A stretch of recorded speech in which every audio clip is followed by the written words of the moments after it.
All right, thanks for stopping by. I'm going to try to show you something that's very informative today.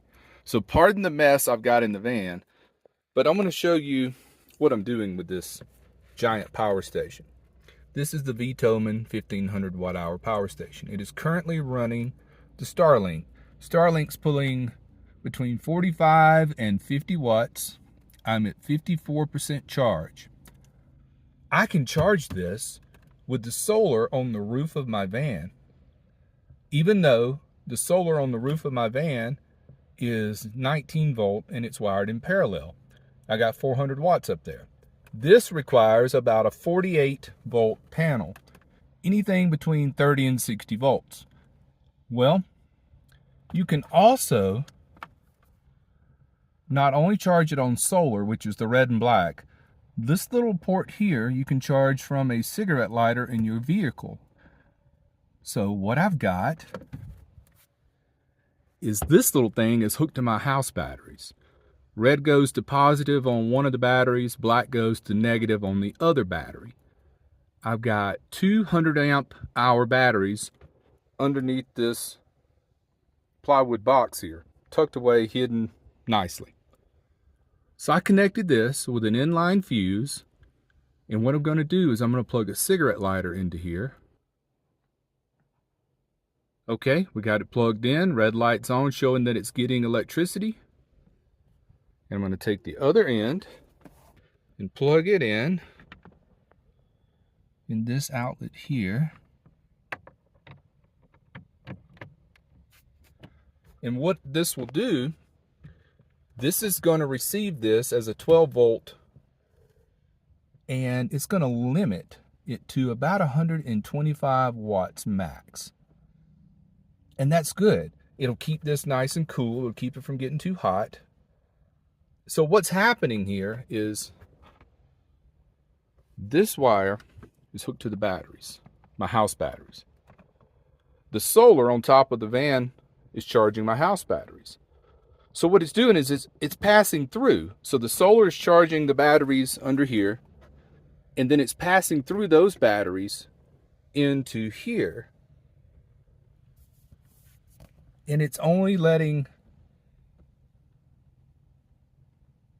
let's see, there's 37 coming out for the Starlink and 98 coming in from the solar or from the batteries. So that way it won't drain the batteries down that are under here. See, these batteries under here are almost topped off. They're at 13.8. 14.4 is the voltage that I charge my house batteries with because they're LiFePO 4, and that's what they charge at, 14.4.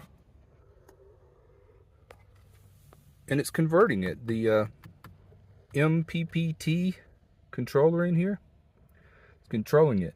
Now every now and then this thing will jump up to like 300, because every now and then the Starlink surges. That's just the way it works. Every now and then you'll see it jump up like 200, 300 sometimes.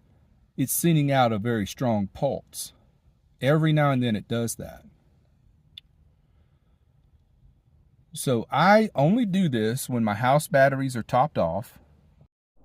And I only do this when my van is parked out in the sun, where the solar panels on the roof of the van are drawing in energy. This way I'm not draining my house batteries in order just to charge this thing. See what I'm saying? I wouldn't do this at night or on a really rainy, cloudy day, because all it would do is transfer energy from my house batteries into this. I don't want that. I want the energy passing through. And that's what happens when you're parked out in the sun. But I know it's crazy. It's really hard to explain. But if you're thinking about getting Starlink, keep in mind it's going to run let's just say 50 watts all the time. So this machine would run it for 30 hours. Even if I never charged this, it would run it for 30 hours consistently. But I never do that. I'm always parking out in the sun if I have to, just to get some charge going on. So that's what I'm doing. using this little port here just to get a little charge going. I'm bringing in pretty much double the charge that I'm putting out for the Starlink. So I will slowly watch that go from 54% over the next few hours. It'll go up maybe to 60%. And that's where I'll end at night.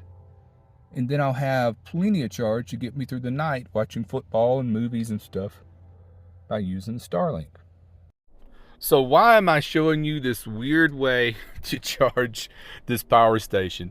Well, simply because I didn't feel like getting the portable solar panels out and laying them on the ground and hooking them up. I just wanted to see if this would work. I mean, I kind of knew it would because I've been doing this for years with my other power stations, the small ones.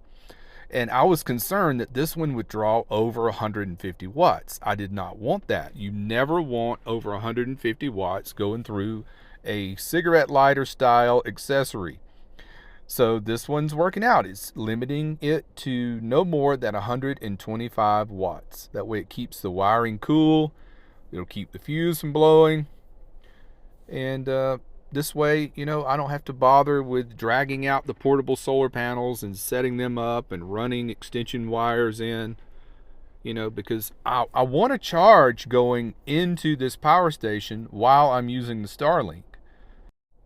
And I'm so glad that this power station has this little round input on it, so I can do it this way. If it didn't have that input and I had to use the red and black for the solar only, it would be kind of a hassle over time having to drag out those portable panels every time I wanted to give this thing a charge.